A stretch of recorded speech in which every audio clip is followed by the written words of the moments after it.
now we're ready for the decade of 1860. And in the United States, one of the most notable events of this decade was the Civil War, the war that started in 1861. Here I have a picture taken during the Civil War that shows some tents and some wagons from one of the armies. And one of the important things to keep in mind about the Civil War is that it was clearly a war over slavery.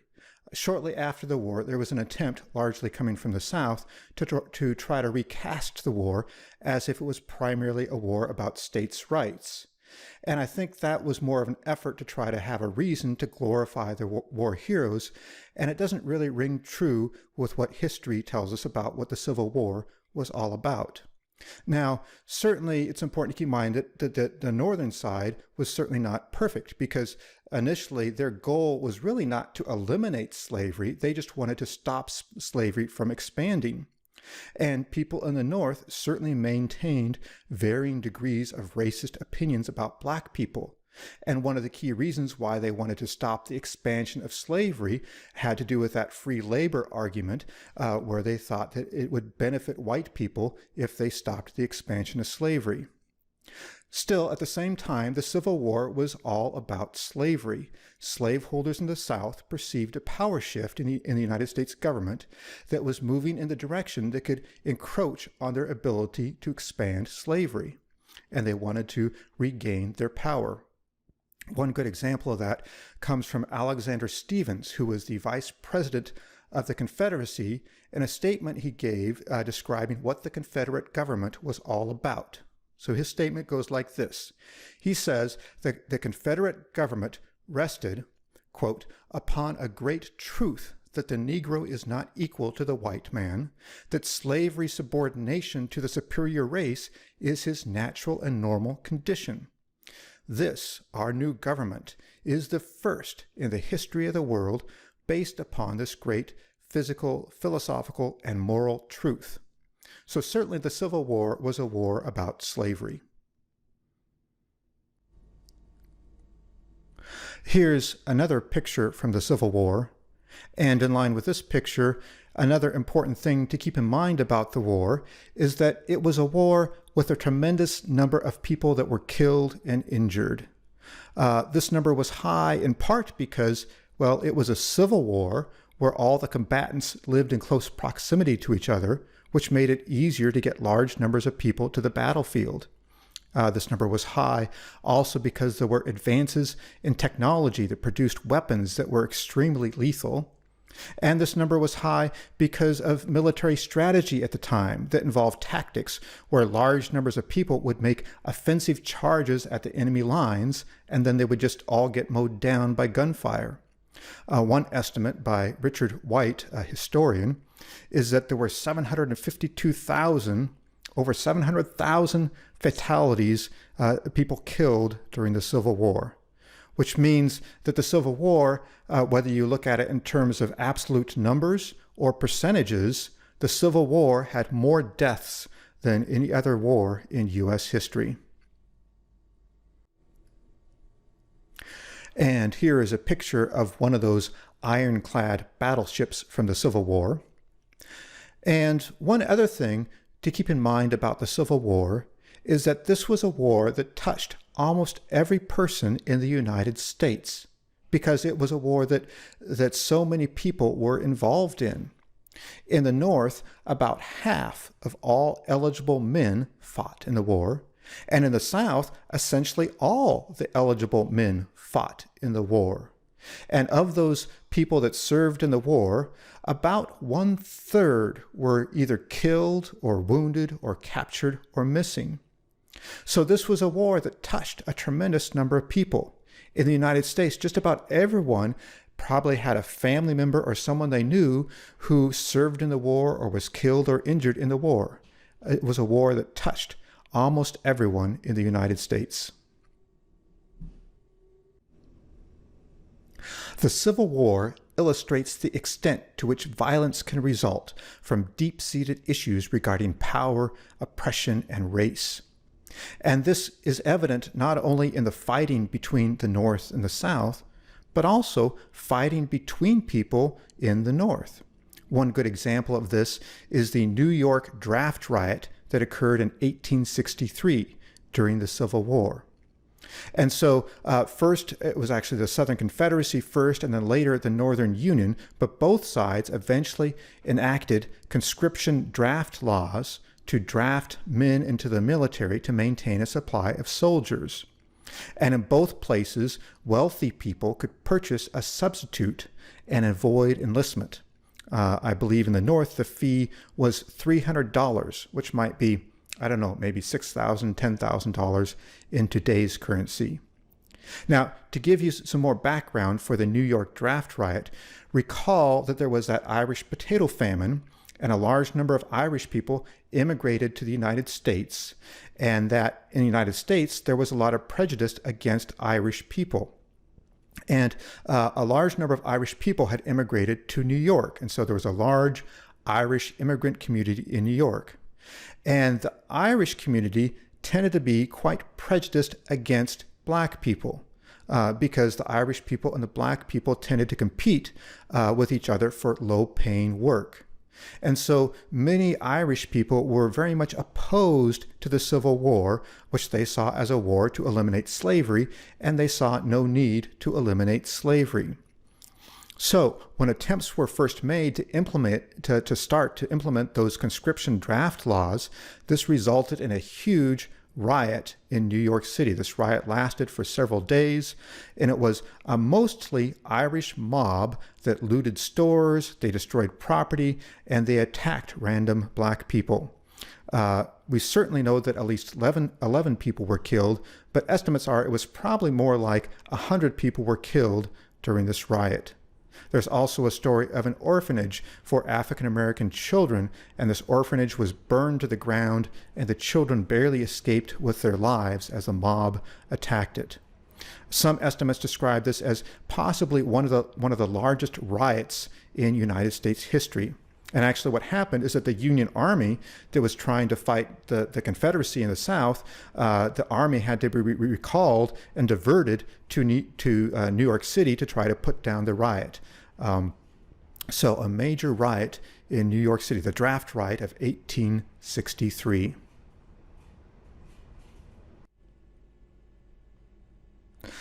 And possibly the most notable consequence of the Civil War was the end of formalized slavery in the United States. So it was in 1863, which was still during the war, when Lincoln issued the Emancipation Proclamation, which that, of course, did not free the slaves in the states that were still part of the Union, but it did free the slaves in the non-Union combatant states. And then in 1865, that's when Ulysses S. Grant, the general of the Northern Union Army, defeated the Southern troops in Appomattox, Virginia, and obtained the surrender of Robert E. Lee, which is typically viewed as the end of the Civil War. Which, by the way, the picture you're looking at on this page is a picture that was taken of Grant during the war, just shortly after he had just lost a very large number of men that were killed in a major battle. So anyway, 1865, Robert E. Lee surrenders, and then shortly after that, still in 1865, is when Lincoln is assassinated. Then after that point, the United States passes a series of amendments to the Constitution. So the 13th Amendment is the amendment to the Constitution that officially eliminates slavery. And then the 14th Amendment is an amendment that essentially made all black people citizens of the United States. Specifically, the 14th Amendment declared that all people born in the United States are citizens. So if you're born in the United States, you're automatically a citizen of the United States, and that effectively made all black people citizens.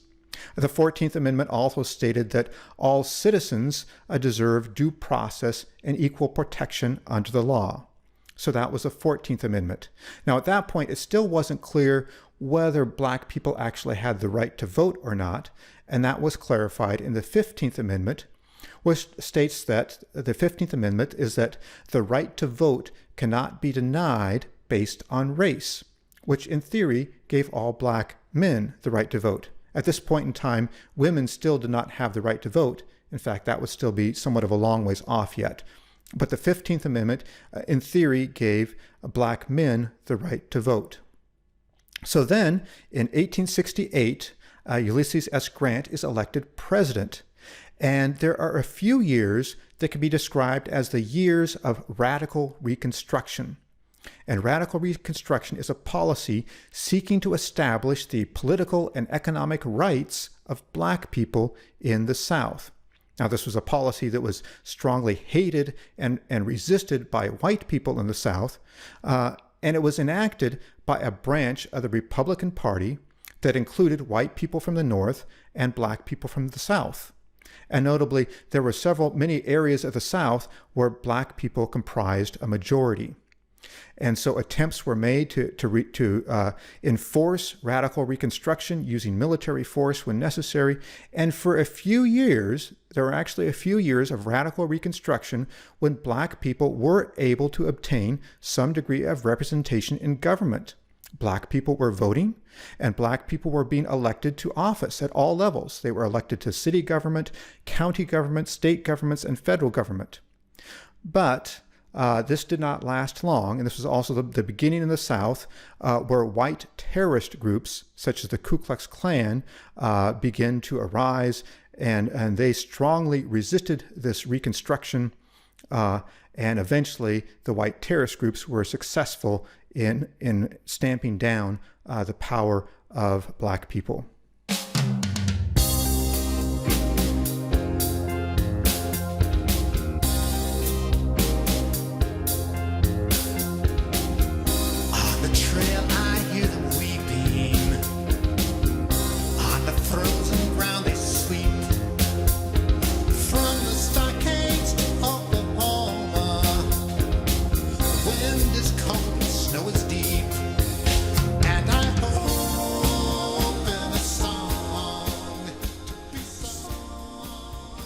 It was also during the decade of 1860, near the end of the decade in 1869, when the Transcontinental Railroad was completed. So around the time of the Civil War, the United States had only secured its domination over the eastern half of the country, and many Native American nations still thrived in the western half. Most of the western half of the country was comprised of territory that had not yet been settled by white people. And to secure domination over the western half of the continent, there needed to be some way to entice white homesteaders to move west and to build homes and establish farms on the land. So, toward this end, the United States Congress passed the Pacific Railway Act of 1862. This was actually during the Civil War, so this Congress would have included only the white males from the northern states at that time. So the purpose of this law was to encourage private companies to build railroads across the western half of the country in hopes that this infrastructure would entice white settlers to move west. The law specified that railroad companies would be given free land on which to build railroads, and moreover, they would be given many acres of extra land adjacent to the railroads they built. This extra land could then be sold, making the railroad business quite lucrative because profits could be made not only from charging fees to transport people and freight, but also from selling real estate. And the amount of land given to the railroad companies over the next few decades was quite substantial. The total area was actually larger than the state of California. So they received a lot of land. Here I have a picture of them driving the Golden Spike when the eastern part of the tracks met the western half and they completed the Transcontinental Railroad. And one thing that's notable about this picture is that there are no Chinese men in this picture. And that's notable because for the Pacific side of the tracks, Chinese men were the primary laborers that built the track. Recall that when there was the gold rush, there were a lot of men from China that immigrated to the United States looking for gold. And then when they didn't find gold, they were looking for work. They ended up going to work for the railroad companies. And the railroad companies found that the Chinese men would work for very cheap. They were a cheap source of labor, and so the western side of the tracks were built largely by Chinese men, even though they're not pictured in the picture there.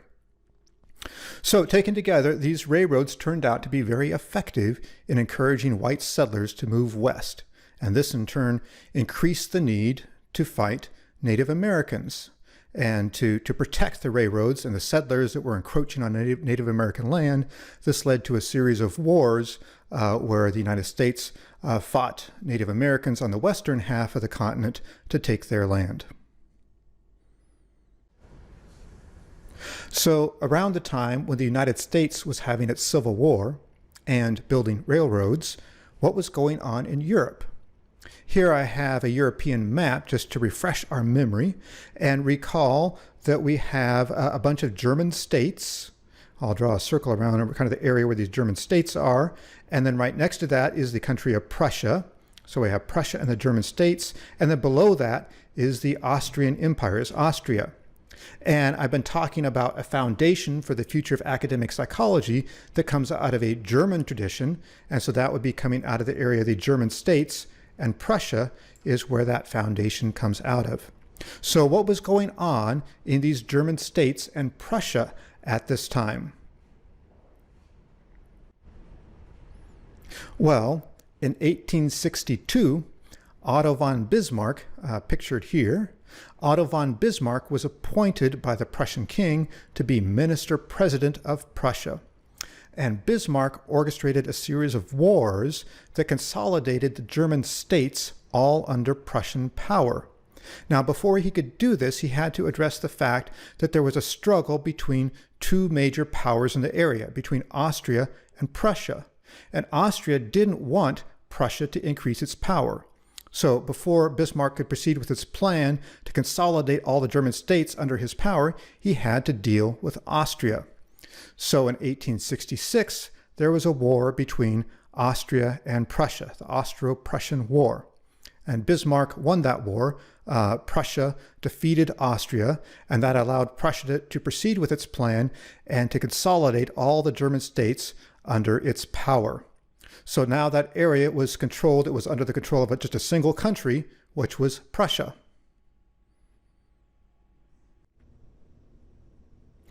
And during the decade of 1860, there was another breakthrough in medicine. And for this, we're going to go over to Britain, or specifically to Scotland, just north of England, where Joseph Lister proposed antiseptic surgery. And he conducted the first antiseptic operation in 1865, and he published his results in 1867. And Lister's antiseptic surgery was based on the idea of germ theory. And at this point in history, germ theory was a new thing. It wasn't widely known or it wasn't widely believed yet. And the idea behind germ theory is simply this. The theory is that bacteria cause infections, that bacteria cannot self-generate out of nothing, and if bacteria are kept out of the surgery, then infection will not develop. And so Lister's technique was simply this, that surgeons would wash their hands, they would wash their instruments, and then also they would spray carbolic acid during the surgery, and their carbolic acid would kill bacteria. On the slide here, I have a picture on the right-hand side of Lister, and on the left-hand side, you see a picture of them conducting the antiseptic surgery. In the picture of them conducting the surgery, there is a man on the far right-hand side that I believe is spraying the carbolic acid as they're conducting the surgery. And today we know that that germ theory is largely correct, and it turned out that Lister's procedures were highly effective. They substantially reduced the number of people that died from infections after surgeries. But in spite of this, at the time, most surgeons were opposed to Lister's ideas. They didn't like someone telling them that they were doing something wrong. They didn't like someone telling them that they were supposed to wash their hands and wash their instruments. That seemed to imply that there was something dirty about them. They did not like that. And I suppose this is just another important reminder about human nature, that when someone obtains a status of an expert, it's not easy to be persuaded that you are doing something wrong. Now, let's go back to the United States and pick up on our discussion of things that people can do when they want to get help for life problems they may be experiencing.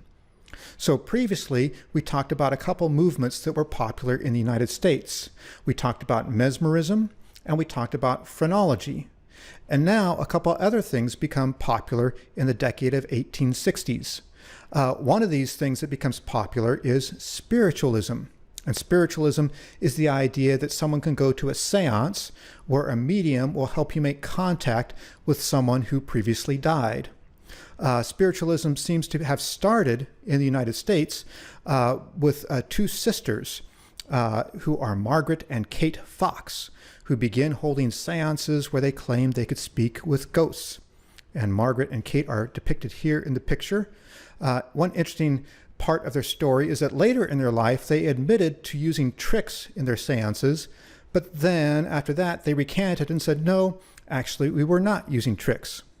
Also on the screen here, on the left-hand side is a ghost picture. It's supposed to be a picture of a person with a ghost in the background. And from today's perspective with Photoshop, this might not be all that impressive of a picture, but at this point in history, that was a rather impressive ghost picture. So anyway, spiritualism became quite popular, especially during the Civil War, partly because many people wanted to make contact with people they loved that were killed in the war. And there were so many fatalities in the war and so many people suffering from grief that spiritualism became quite popular. One person who became very interested in spiritualism and attended many seances was Mary Lincoln, the wife of President Lincoln. She started attending seances after the death of one of their children. So spiritualism became quite popular, and it was something that someone could use not only to deal with grief that you may be experiencing, but also going to a seance, you might get advice and get ideas on things you can do to try to address some of the life problems you may be currently experiencing. So spiritualism, it became popular in the 1860s. Another movement that became popular in the decade of 1860 is the mental healing or mind cure movement. And this was a movement started by Phineas Parkhurst Quimby, and Quimby is pictured here on the slide. And Quimby started off as a mesmerist. He actually attended Pouyen's lectures on mesmerism in 1838, and he became a mesmerist. But over time, he came to decide that when doing mesmerism, the hypnotic trance was really not necessary for healing. And instead, he decided that healing is simply caused by belief. When people go to see a physician, they improve because of what they are led to believe. So that if you're depressed or you're experiencing pain or whatever your ailment is, if you believe you're going to get better, then you will. One interesting thing about the mind cure movement is that in 1862, Quimby provided treatment to this person here, Mary Baker Eddy. So Mary Baker Eddy was treated by Quimby, and then she became a follower of Quimby and a follower of the mind cure movement. And then later, in 1879, Mary Baker Eddy founded a new religion, a new Christian religion called Christian Science, that was based on her experience with Quimby. It was a combination of Christian religion and mind cure ideas. And the mind cure ideas are the part that she called science. So Christian Science was a mixture of Christian faith and mind cure. And she proposed that illness is all in our imaginations, and illness is caused by a lack of belief or a lack of faith in God. And if you truly believe, then you will be healed and not experience any illness. This could be somewhat problematic because members of the church sometimes refuse medical treatment for themselves or for their children. And this can pose an ethical dilemma. For example, if a parent has a child with a serious medical condition and they refuse to allow that child to receive medical treatment, is this an issue where the parent is endangering the child's life and the child should be removed? Or is this a situation where the parent should be allowed freedom of religion? But anyway, that is the mind cure movement that came out of mental healing, and that whole process the mind cure movement was especially popular in the decade of 1860.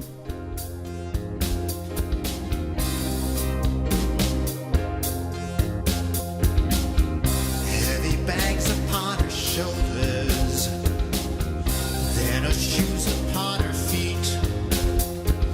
There is a baby dying in her arms, nothing more for them to eat. And I'm hoping a song to be sung. Recall in our history of people seeking to understand the nervous system, how there was a debate going on about the extent to which the brain was localized. On one hand, we have phrenology and Gall, who claimed that traits were localized in particular areas of the brain. On the other hand, we had people like Florenz, who argued that the brain functioned holistically. And in the decade of 1860, there was some degree of resolution on this issue. And our story takes us to France. And it begins with a man named Ernst Auberton, who had observed some people with what today we would call aphasia. That is, maybe they have a stroke or something like that, and they might maintain all their other cognitive abilities, but lose the ability to form words and speak. So aphasia is when someone loses the ability to speak. And Auberton thought that people with aphasia often had injuries to a particular area in the left frontal lobe of their brains. And he talked with this person depicted here, Pierre-Paul Broca. And Auberton told Broca about his ideas, and initially Broca was skeptical. Initially Broca favored the idea that the brain functioned holistically, and he was kind of doubtful of the idea that language could be localized. But in 1861, Broca observed the case of Tan, a man who they typically call Tan. I think it's because he had aphasia, and Tan was the only sound he could make. So the famous case of Tan, an aphasic man, and what happened was that Tan died, and they did an autopsy, and Broca discovered indeed Tan had a lesion in exactly that spot on the left frontal lobe of the brain. Then Broca went on and observed 25 other cases that were all people that had aphasia, that all had a lesion in that exact same spot of the brain. And so at that point, Broca became convinced that indeed language was localized. That ability to form word was actually localized in that part of the brain, an area in the left frontal lobe of the brain. The picture on your screen there is what Tan's brain looks like, and it shows you where that lesion was, that part of the brain that we now know is responsible and important for the ability to speak. And that area became called, known now as Broca's area. So Broca's area is that part on the left frontal lobe of the brain that's important for our ability to speak and form words. And now let's continue our story about the two foundations that would go on to become academic psychology, the one in Germany and another in England. And in Germany, recall that I talked about Wilhelm Wundt, who would go on to become the very first psychologist. At least he's typically regarded as the very first psychologist. So what was Wundt doing in the decade of 1860? Recall that he had been working for Helmholtz doing research and teaching on sensation and perception, and he actually resigned his position working for Helmholtz. He resigned his TA position, but he continued doing research on sensation and perception just in his own home laboratory. And this picture here is actually supposed to be the building where he was living, where he had his home lab somewhere in the building at this time.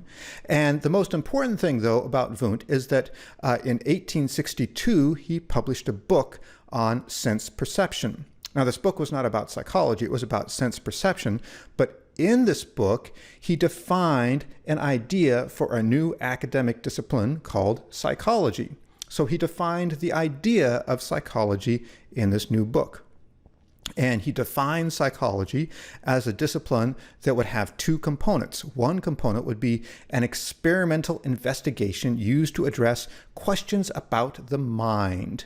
And so by experimental, I think he means using empirical observation to study the mind. And I think he would include in the mind perception and maybe everything that would be part of conscious experience in the mind. So he wanted to have an experimental or empirical study of the mind. That was one part of his new psychology discipline he was proposing. And then the other part, he proposed what he called a kind of anthropology involving historical and literary study of culture, religion, language, and myths. And so one part of his new psychology would be empirical and experimental, and another part of his new psychology would be more historical and literary in nature, studying things like culture and religion and myths. And that was the beginning of the idea. So at this point, Wundt has now proposed an idea of a new discipline for academic psychology. And what about that English foundation for the future of academic psychology? Recall that a key person there is Francis Galton. And where we left off last time, Galton had been exploring Africa and he wrote his book on the art of travel.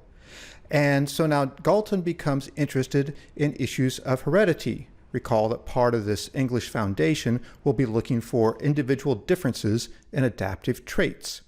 And Galton begins collecting all kinds of numerical data, trying to search for the appropriate methods for analyzing this data and trying to understand issues of heredity, how traits might be passed on from one generation to the next. He actually comes up with the term nature versus nurture and makes that term popular, with the idea of asking whether a trait is caused by nature, something that's inherited, or nurture due to experience. And in his work, he would come to emphasize nature. He would focus on how things get inherited. As part of his work, as part of collecting all of his data and trying to figure out how to analyze it, he came up with a lot of terms and ideas that would be the foundation actually for the future of statistics and data analysis. So he came up with a general idea of correlation, of regression, the idea of a median, the idea that data might fit a bell-shaped curve, and the idea of dispersion, like, for example, what today we would measure with a standard deviation. He came up with some formulas, but his formulas weren't really perfect, so they're not the formulas we would use today, but he came up with the ideas that would go on to be important for the development of statistics. And note, this was especially important because we've been talking about that issue that in terms of medicine, for example, that practitioners are often not good judges of the effectiveness of their own treatments. And we've seen a lot of people using treatments that they thought were helpful, but they're actually harmful. And one of the key issues in our history is the issue of, well, how do you determine if a treatment is effective or not? How do you decide if it actually works? Well, the solution to this will actually be that one way to address that is to do a research study where we collect empirical data and then use statistical analysis to analyze that data. And that provides an objective way to evaluate the effectiveness of treatment that actually gives us clear answers. So statistics will actually go on to be an important, crucial tool for addressing that problem, that practitioners are not good judges of the effectiveness of their own treatment. It will give us a tool we can use to answer important psychological research questions. So this is a pretty important development. In 1869, Galton publishes a lot of his work in a book called Hereditary Genius, where he talks about the idea that traits are inherited and passed on from one generation to the next. Now, on one hand, Galton can be credited with coming up with some very important ideas for statistics and data analysis. On the other hand, he's partly responsible for leading psychology down a path that will overemphasize heredity and that will lead to some very racist ideas. So in his work, he was especially interested in understanding how people inherit adaptive traits, and especially interested in how people inherit intelligence. So the idea of intelligence was one of his early interests. And he thought that when there were differences between groups of people, for example, if there's one group of people that's upper class and privileged and wealthy, he thought those people obtained their position because of the superior traits they had, and he assumed that those traits were things that were not due to their experience or their environment or growing up in a privileged environment. Rather, he thought their traits were something they inherited from their ancestors. And likewise, he thought if there were people who were poor or oppressed or not privileged, that those people were probably in their position because of the traits that they had, the traits that they inherited from their ancestors. And he didn't think that these differences were due to environmental differences, to differences, say, in education or privilege. He thought that these differences were due to traits that people inherited from their ancestors.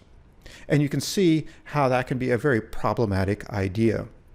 Not surprisingly, he also had some racist ideas about differences between black people and white people. Here I have a quote from his book, Hereditary Genius, that he published in 1869, where he talks about race. And according to Galton, what he says is this: the average intellectual standard of the Negro race is some 2 grades below our own. Now, I don't know what he means by 2 grades, but whatever it is, this is clearly a racist idea. It says when the shadows fall, the light shines out, a call for compassion and sorrow. Maybe we can be the people with hope for tomorrow. 'Cause when the shadows fall, the light shines out, a call for compassion and sorrow.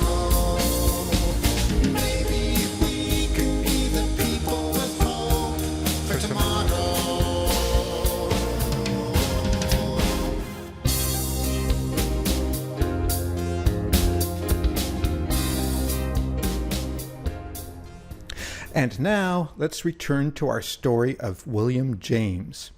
So we have in Germany that German foundation with Wilhelm Wundt, and in England we have this England Foundation for the Future of Academic Psychology and Francis Galton.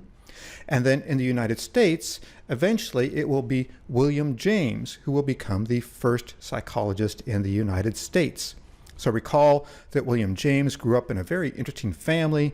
They kept on moving from one place to the next in Europe and in the United States. His father had some very interesting religious ideas. And here are some pictures of William James. On the left, you see William James when he's 16 years old. And on the right, you see William James with some friends when he's 18. William James is on the far right-hand side of that picture. We actually have a lot of pictures of James and the James family, and we also know a lot about them because they wrote a lot of letters. And so that gives us a lot of information about what their lives were like. And they certainly had a very interesting family. And so what was William James doing in the decade of 1860? As we will see, he was not going a direction that would have made us guess he was going to become the first psychologist in the United States. His path here seems very aimless, and he's often not able to finish all the things he keeps starting, and he's often complaining about different bodily ailments and semantic complaints about, oh, I don't feel well, so I guess I can't finish this, so I'll try that thing. And he seems to be bouncing from one thing to another. So anyway, in 1860, his family moves back to the United States. They moved to Newport, actually, and William James convinces his father to allow him to study something that he's been longing to study. His father really didn't like the idea, but William James talked him into it, and his father allowed him to study the thing that William James was longing to study. And what is that? Art. William James wanted to study art and become an artist. And he studied in the studio of William Morris Hunt. And you see on the right-hand side of the screen a self-portrait that William Morris Hunt painted of himself. And next to that is a painting, The Bathers, which is a famous painting made by William Morris Hunt. And so William James studied in the studio of William Morris Hunt, along with actually one of William James' peers that was also studying in that studio was someone named John Lafargue, who went on to become a famous painter himself. And on the left-hand side of the screen, you see a drawing that William James made of himself, a self-portrait, and that certainly is a very good drawing. So we can see that William James definitely had some artistic skill. Many years later, William's brother, Harry, the one that would become a famous author, Harry would recall, and he wrote down about a recollection he has of going to the studio of William Morris Hunt and watching William James there and being impressed as William James and the other people in the studio worked on drawing a picture of a male nude model who was posing on a pedestal. And I think Harry was impressed both by the male nude model and by the artistic skill of the people working in the studio. So, in what will become maybe somewhat of a theme for William James over the next several years, he did not stick with art for very long. In 1861, the Civil War was beginning, and William James decided he wanted to attend the Lawrence Scientific School that was associated with Harvard. Recall, that was that brand new scientific school, and that was that place where, recall, it was where Louis Agassiz was teaching, that person that was the most famous scientist in the United States. So William James wanted to enroll at the Lawrence Scientific School at Harvard, and his father, well, he thought that college would just be a waste of time. He really didn't like it, but he agreed to the idea because it would ensure that William would stay out of the Civil War. So William James enrolled in the Lawrence Scientific School at Harvard. And as we're talking about the Lawrence Scientific School and Harvard University, it's interesting to note the extent to which universities and colleges at this point in history were very different from how they are today. So for one thing, in the United States, for the most part, there was not really graduate school. The very first PhD in the United States would have been, I think, in 1861 at Yale. And so for the most part, if you were in the United States in the 1860s and you wanted some kind of graduate degree, you probably had to go to Germany or or Prussia. In the 1860s, one estimate is that maybe 300 people in the United States went to Germany or to Europe to get a graduate degree. In the 1870s, maybe 1,000 people went, so the number was going up. But during that time, probably only a handful of people got some kind of graduate degree from a program in the United States. So at this point in history in the United States, there really is not any kind of major graduate degree program. Universities did not have graduate programs. So what were universities like? So Harvard in the 1860s, if you were to go to Harvard, there would be no admissions requirements. You just pay the fee and you're in. And also there were no written exams. The curriculum consisted of classics, and these classics were taught by rote memory. You were just supposed to memorize stuff, and examinations were all by recitation, where you would stand up and recite the correct answer. And at this point in history, students were not supposed to talk to teachers, and probably only about 0.5% of all people in the United States actually attended college. So it was a very rare thing for people to do. And students attending Harvard were expected to follow the Protestant religion and be involved with a church. And as I mentioned before, Harvard at this point and most universities did not admit women. And as I think I mentioned previously, women did not get admitted to Harvard until somewhere around the 1960s before Harvard actually started admitting women to their school.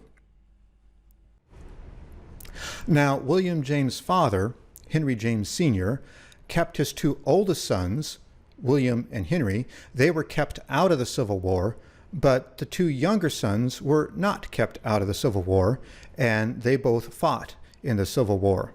One of those sons, who went by Wilkie, actually was severely injured in one of the battles, and he was left on a battlefield and probably would have died on that battlefield, except he was somewhat miraculously discovered and retrieved and eventually brought home and recovered. And on the screen, you see a picture that William James drew of his younger brother, Wilkie, when Wilkie was recovering from his wounds from the Civil War. So now, William James, he had enrolled in that Lawrence Scientific School, and then after a semester, it was around the time when his brother was injured. After just one semester there, he dropped out, and he reported feeling aimless, not sure what to do. He spent a lot of time reading, but he dropped out of the Lawrence Scientific School. But then the next year he returned back to the Lawrence Scientific School the next year, but he shifted from chemistry. Originally he was going to study chemistry, but now he shifted and said, well, I'm going to study anatomy and physiology. And so he went back to the Lawrence Scientific School. And it was also around this time where he read Charles Darwin's book on the origin of species, and he really liked it, and that will prove to be a big influence on William James. So he did his semester, a semester of anatomy and physiology, but then once again he changes his mind and he decides, well, I don't think I want to do this Lawrence Scientific School thing. I think I want to go to medical school. And at this point in history, there aren't any prerequisites to going to medical school, so he could just shift if he wanted to. So that's what he did. In the spring, he dropped out of the Lawrence Scientific School and he began attending the Harvard Medical School. So what was medical school like in the decade of 1860? As you might guess, it was very different from medical school today. So as I mentioned, there were no entrance requirements, so anyone who had the money, could pay the fee, could go to medical school. And a medical school was a program that could be completed in just 1 year. Professors worked mostly part-time, and although there had been some recent breakthroughs in medicine that we talked about, this had not yet trickled down to common practice. And so most physicians still followed the old school, the old plan of using things like bloodletting and leeches were common. They did not yet use antiseptic forms of surgery. And professors mostly saw the new scientific inquiry as something that was interfering in their expertise. So they didn't really have a very high regard for scientific inquiry. In medical school, there were no grades and no written exams. Possibly the students couldn't write very well to begin with. So what happened is this. Students would purchase tickets to attend lectures. In fact, on your screen here, you see a picture of a ticket to a lecture for the Harvard Medical School around this time. And so then you'd attend your lectures over the course of about 1 year. And then at the end of that year, you would have a single exam. And the single exam kind of reminds me like maybe it's the speed dating version to medical exams. It would work like this. 9 students would be tested in one batch, and those students would be tested by 9 professors, and each professor would sit at a table. So you'd have 9 tables, and a different professor would sit at each table, and then a student would sit at each table with a professor. So you'd have 1 professor and 1 student at each table, and that professor would have 10 minutes to ask the student questions. And then after the 10 minutes, I think they rang a bell or something, and all the students would rotate to the next table, and then another professor would have 10 minutes to ask that student questions. And so after the students had rotated, so every student had been asked questions by all 9 professors, they stopped at that point, and then they went through and read out each student's name. And when they read out a student's name, the professors would hold up a paddle that said either pass or fail. And if a student passed at least 5 of the 9 exams, the student graduated and was thereby licensed to practice medicine. And that's all there was to it.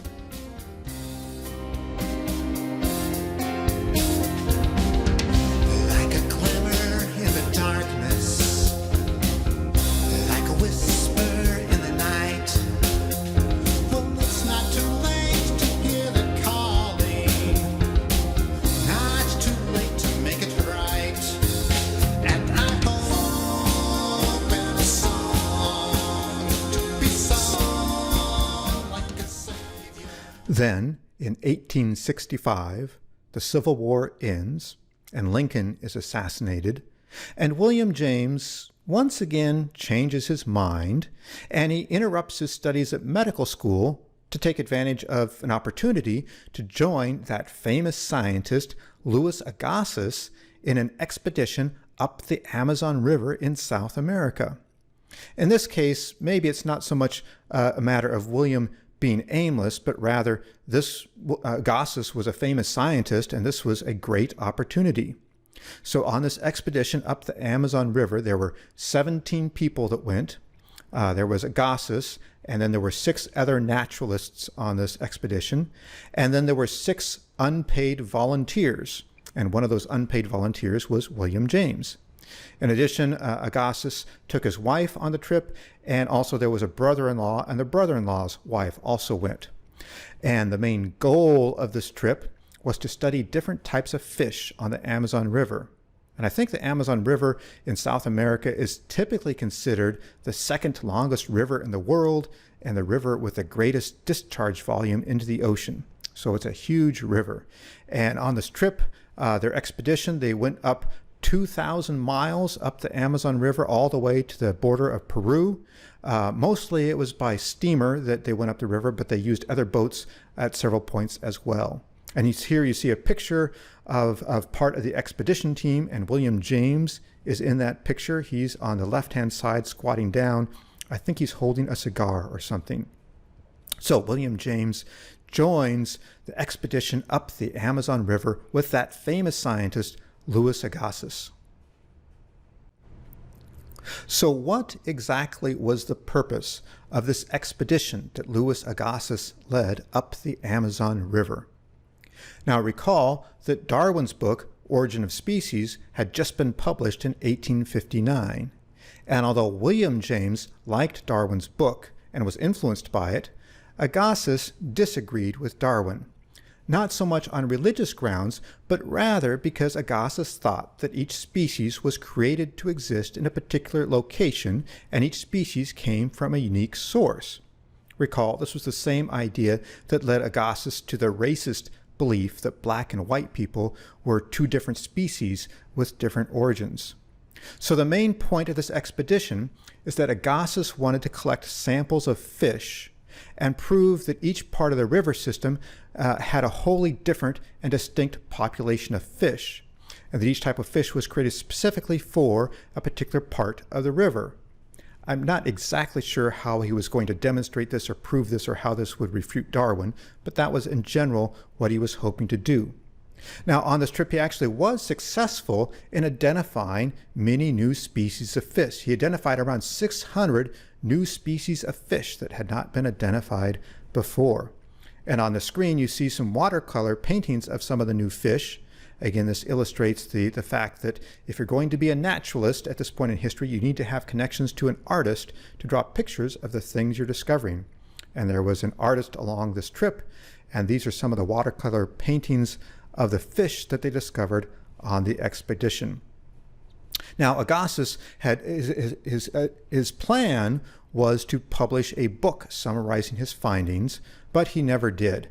Maybe somewhat like his museum, where he collected all of his specimens but never found a good way to display them all. On this trip, he identified many species of new fish but never was able to summarize it all into his book that he hoped to write. However, his wife, Elizabeth, did write a book. Recall that Elizabeth was a person interested in women's education. She's the one that eventually became the first president of Radcliffe College. So Elizabeth was on the trip, and she published more of a popular book. It was a book from her point of view, kind of, I'm the wife of this famous scientist, and here's a story of my adventures with my famous scientist husband up the Amazon River. And that book sold quite well. So Louis Agassiz didn't publish a book, but his wife did. And this is possibly my favorite picture out of our whole history series. This is a picture of William James, the first psychologist in the United States, while he was on that expedition up the Amazon River. So what was William James' experience on this expedition? Initially, he was sick. At first he was seasick, and then he had variola. which I think is a mild form of smallpox, and he planned to return home. We have letters that he wrote home before he even started the expedition up the river, where he's saying, I'm sick, I'm not feeling well, I think I'm just going to turn around and go home and not do this expedition. But it turned out he recovered, and he did go on the expedition after all. And it seems like he was quite successful in making a contribution on the expedition. He made many side trips up tributaries on small boats. He collected and preserved many species of fish. And it seems like Agassiz was pleased with William's contribution. As they were nearing the source of the Amazon at one point, Agassiz trusted William to lead a particularly important expedition up one of the tributaries there.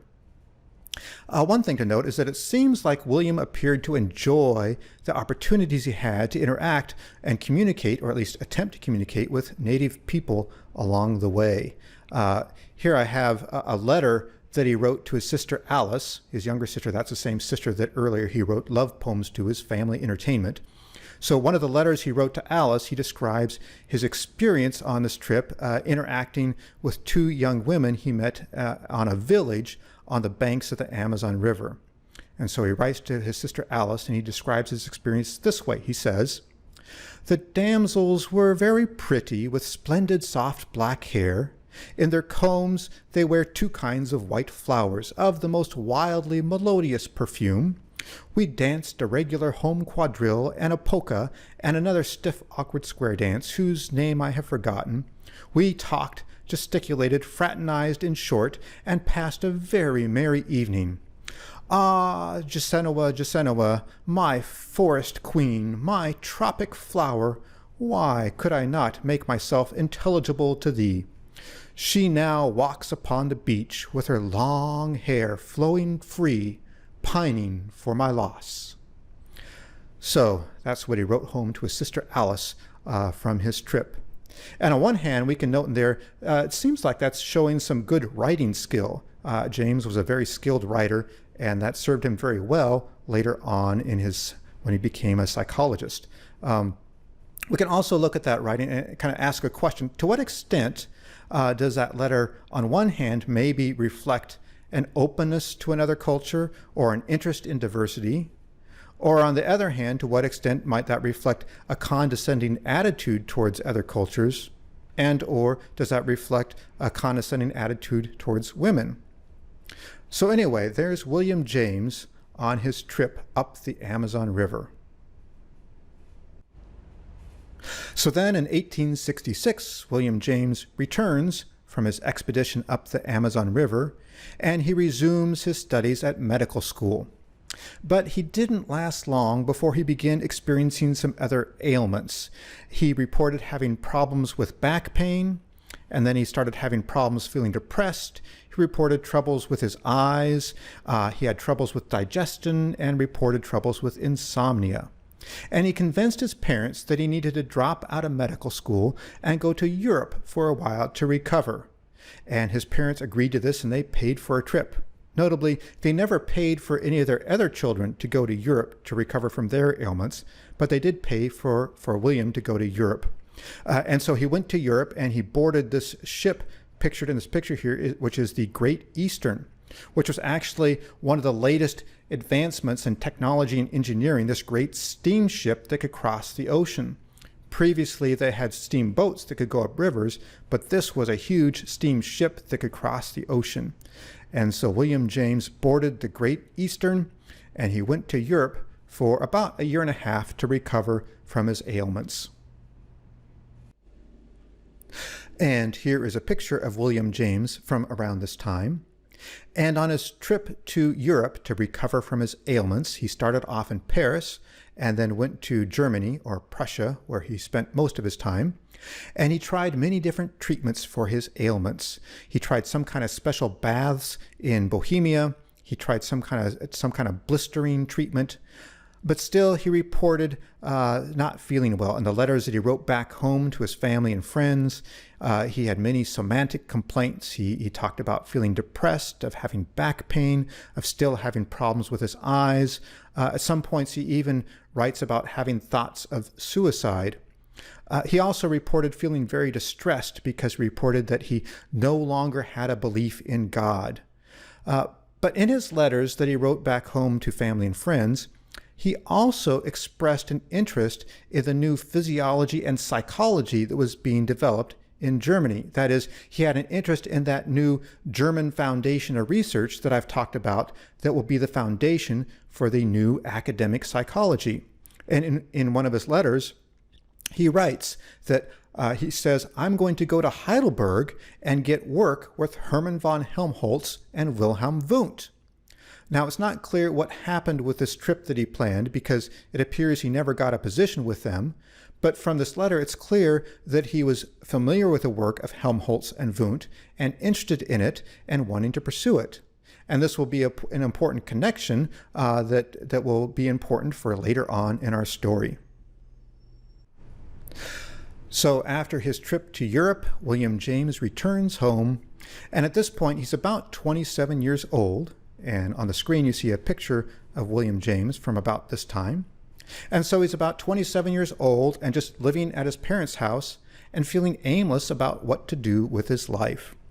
Notably, around this time, he spends a lot of time with Minnie Temple, who is actually his first cousin. And it's not clear if they were romantically involved or if William James was hesitant to be romantically involved because they were cousins. But either way, he spent a lot of time with Minnie Temple. And then after feeling aimless for a while, he decides to go back and pick up his studies at medical school. So William James returned to medical school, and finally he completed the program. On the left-hand side of the screen is a picture of some notes that William James took during one of his medical school classes. And it's interesting to note that it looks like William James was doodling in the columns as he was taking notes for his class. So anyway, he finally completes his medical school program, which, as you recall, it's a program that most people completed in just 1 year, and William James took a lot longer than that to complete the program. And also it seems that William James really had no interest in going into medical practice. He didn't want to become a physician, but at least he completed the program. Now, one thing that will help remind us of the attitudes that were common around this time in history is that at this time, William James read a famous book by the author John Stuart Mill, a philosopher from England. And John Stuart Mill was a rather progressive philosopher of the time, and he wrote a book called On the Subjugation of Women. And in this book, John Stuart Mill argued for women's rights and for women's equality. So, what did William James think of this book? Well, given the sexist background of William James' family, it might not be surprising that William James disagreed with John Stuart Mill. William James thought women should be dependent upon men. Another thing to note about William James at this point is that while he was at medical school, he made a good friend with a person named Henry Bowditch. I couldn't find any pictures of Henry Bowditch from the 1860s, so here I have a picture of Henry Bowditch from many years later. But William James made friends with Henry Bowditch, who was also going to Harvard Medical School. And then after graduation, Henry Bowditch went on to do some impressive things. He actually went on to Paris to study with some important people in Paris. So who did Bowditch go to study with? Well, Bowditch went to study with Jean-Martin Charcot in Paris, France. And Charcot was a neurologist and physician at the La Salpêtrière Hospital in Paris, which was essentially a psychiatric hospital with patients that would fit a diagnosis of what today we would call mental illness, and probably also patients fitting a diagnosis of epilepsy, although at that point in time they would not have made a distinction. And at that time, Charcot was probably the most famous neurologist in the world. So this was a big deal to get to study with Charcot. Charcot is going to be important in our story a little bit later on because Charcot will also be famous for his later work using hypnosis to treat women diagnosed with what they called hysteria. So Charcot was a big deal. And then after studying with Charcot, Bowditch went on to Leipzig to study with Carl Ludwig. That name should sound familiar. We talked about Ludwig before. He was a member of that Berlin Physical Society, that group of researchers that were against dualism and interested in the function of nerves and studying human perception, and they thought that perception was an entirely physiological process. So Bowditch got some great experience. He studied with Jean-Martin Charcot in Paris, and then he went on to study with Carl Ludwig in Leipzig. And why is Henry Bowditch important? Well, we'll have to wait until later in our story to find that out. But in the meantime, what about William James?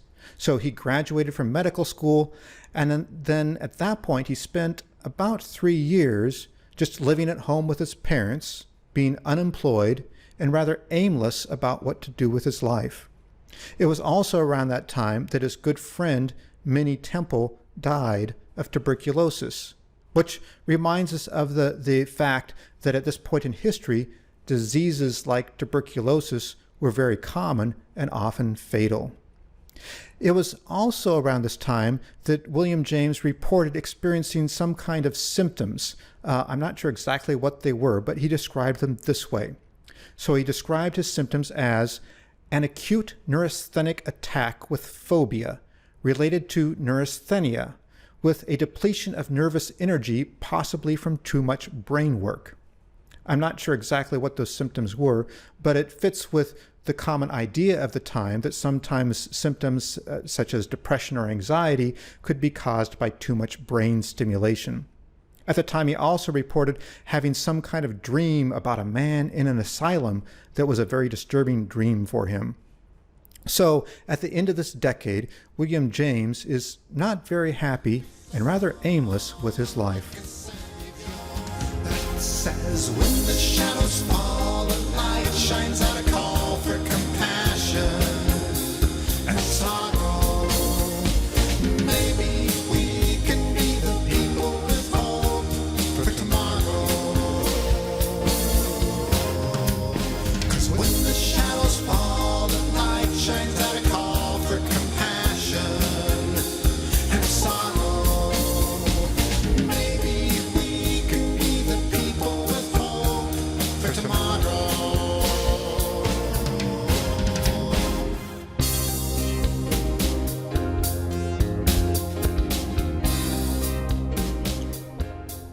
And now I want to introduce to you G. Stanley Hall. And Stanley Hall is about the same age as William James. I think Stanley Hall is just a couple years younger. And whereas William James will become the first psychologist in the United States, Stanley Hall will become the first to do many other things in the history of psychology in the United States, as we will see. And I have Stanley Hall pictured on the screen here. One picture of Stanley Hall when he is just 6 years old, and another picture of him as a young man. So Stanley Hall comes from a family of New England farmers from the northern states in the United States. His parents at times worked as school teachers, and notably his father at one point was elected to the state legislature as part of the Know Nothing Party.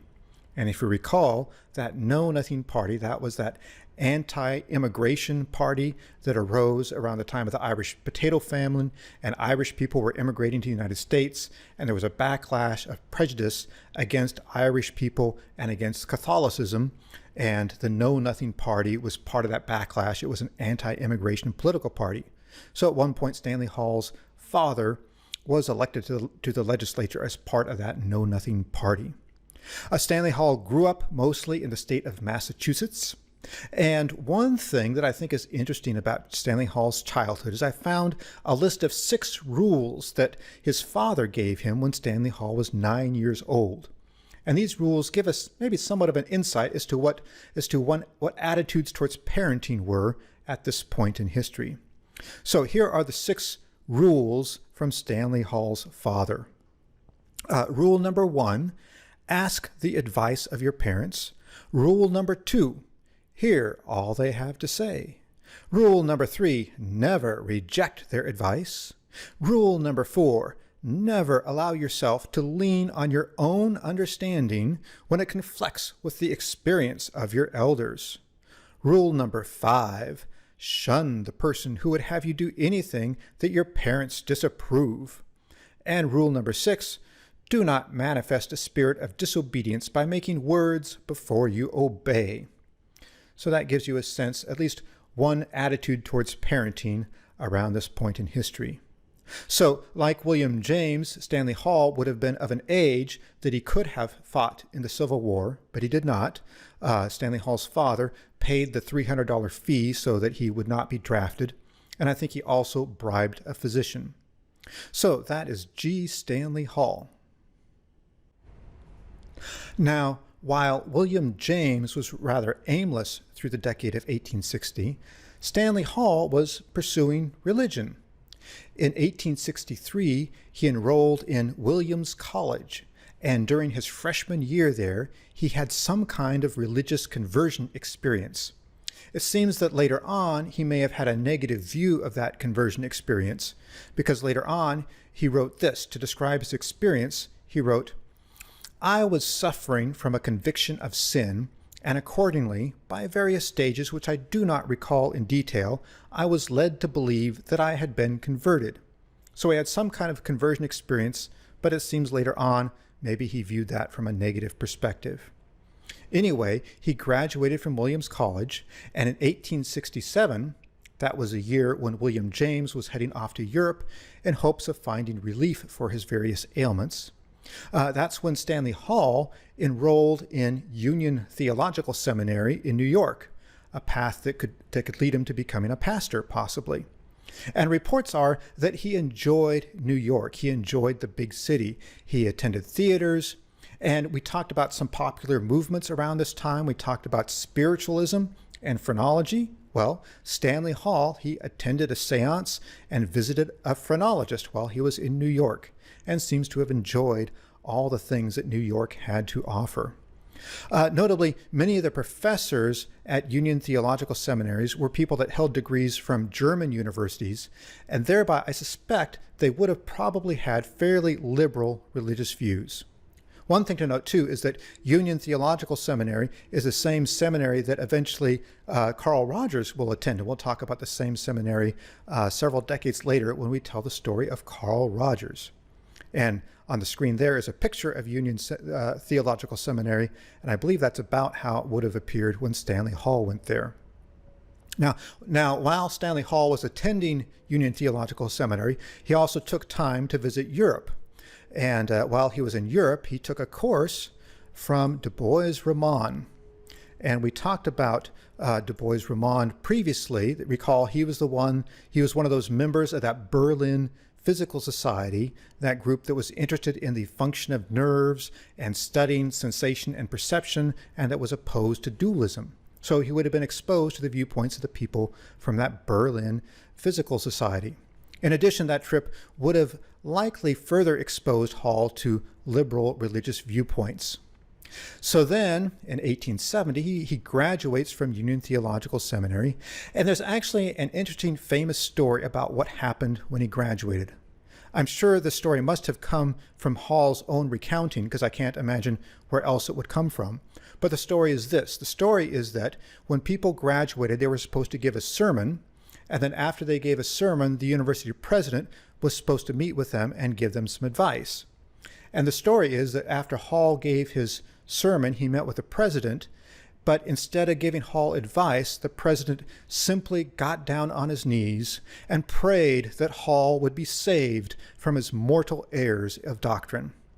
This portrays Hall as somewhat of a theological renegade. I'm not sure. Hall might have been exaggerating that to some degree. I suspect that stories about Hall's experience there may have more reflected ongoing tensions between liberal and conservative people at the university, and that Hall was simply on the liberal side. I'm not sure if he was that much of a renegade compared to maybe some of the other liberal faculty there that probably supported him. So he graduates from Union Theological Seminary, and he gets his first job offer. He gets a job offer to teach at a university. But while they're discussing his plans for that job, he mentions what he's planning to teach. And he mentions he's planning to teach some information on evolution and Darwin's theory. And at that point, the university says, oh, wait a minute, we're going to cancel that job offer. No, thank you. So Hall loses that job offer. and which also highlights the fact that the people that were destined to become the first psychologists in the United States are people that were certainly influenced by Darwin's theory and the idea of evolution. So although that job offer fell through, he quickly found another job offer, and he got another university. He got a job teaching at Antioch College in Ohio. And he stayed there 4 years teaching at Antioch College. And notably, Antioch College at that time was a Unitarian college. And we talked about Unitarian churches before when we talked about Dorothea Dix. That was that denomination that was quite popular in the North at the time, and it tended to be associated with fairly educated and more upper class people in the northern states around this time in history. So Stanley Hall spent 4 years teaching at Antioch College, a Unitarian college in Ohio. In telling the story of Stanley Hall, it's notable that throughout his life, Stanley Hall was involved in providing education to black students. And in some textbooks, Stanley Hall is praised for this fact. However, this is probably another situation where history books have glossed over the racist roots in psychology. Because, as we will see, although Hall provided education to black students, he did this from a racist perspective. So while Hall was teaching at Antioch College, he gave a series of lectures at Wilberforce University, and Wilberforce is a historically black university. These lectures were funded by a grant from the Unitarians, and recall that Antioch was a Unitarian school. On the screen at the bottom you see a depiction of Wilberforce University in 1856. So now, historically black colleges and universities were schools that arose shortly after the Civil War, and they were schools that were designed to give an education to black students, because at this point in history, white people didn't think it was possible for black students and white students to receive an education in the same school. And on one hand, historically black colleges and universities served a very valuable function. On the other hand, these schools also served to perpetuate racist ideas in many ways. So, for example, at this time, initially, it was common at historically black colleges and universities, typically the teachers were all white. And so this would have fit an idea that black people needed white instructors for the best chances of improvement. And at this time in history, both black people and white people alike, the people that valued the historically black colleges and universities, both black and white, they tended to hold views that were consistent with the idea of uplift suasion. So that's that assimilationist, racist viewpoint that black people need to improve themselves, that black people aren't currently equal to white people, but if they improve themselves, they could be as good as white people. So the idea was that by attending universities taught by white instructors, black people could improve themselves and be as good as white people and thereby eliminate prejudice against them. So that's that racist assimilationist point of view. Notably, at this time, there was also racism within the population of black people. So black people that were financially stable and that had lighter skin, they were the ones that were more likely to attend college, and they often devalued and looked down upon black people that were poor and that had darker skin. So you didn't have to have a white skin to have racist attitudes at this time in history. Now on the slide at the bottom I have a quote here, and this is from a graduation. So when Stanley Hall was teaching at Wilberforce, it appears that there was one year at least where they had a graduation at Wilberforce, and several of Stanley Hall's colleagues, several of his white colleagues from Antioch College, went to visit Wilberforce and see the graduation of his black students. And this quote here is a quote from one of Stanley Hall's colleagues who went to that graduation, and he's actually observing the reactions of his other white colleagues to that graduation. So the quote is this. The colleague says, "Oh, I went to that graduation, and I remember their expressions of surprise and admiration as one after another of those Negro graduates showed the fine training of a master hand." And the thing to note there is that where is that person giving credit? He's not giving credit to the black students for having outstanding achievements, but rather it's a quote that implies he's thinking it's surprising how much the black students could achieve, and it must reflect the white person teaching them that was such a good master hand at teaching that was able to do so much with so little. So the credit is going to Stanley Hall rather than to the students. And this is an attitude that Stanley Hall would have reflected as well. If we look at things that Stanley Hall wrote throughout his life, and we'll come back to this issue later on when we talk about Stanley Hall, that Stanley Hall certainly would have had this viewpoint that white people are superior to black people. So putting it all together, here are a few notes that summarize Stanley Hall's attitude towards race. So, like I mentioned, he saw black people as inferior to white people, and he saw it as his responsibility to educate what he saw as an inferior race. Notably, he also viewed upper-class African Americans as somewhat of an exception. Here's a quote that he wrote when describing upper-class African Americans, or he would have said upper-class Negroes. He would have said they are an exception to the Negro's diminished evolutionary inheritance. So he clearly saw black people as being inferior to white people. Although notably, the very first black student to earn a PhD in psychology was actually one of Stanley Hall's students. So that's Stanley Hall and his attitudes towards race.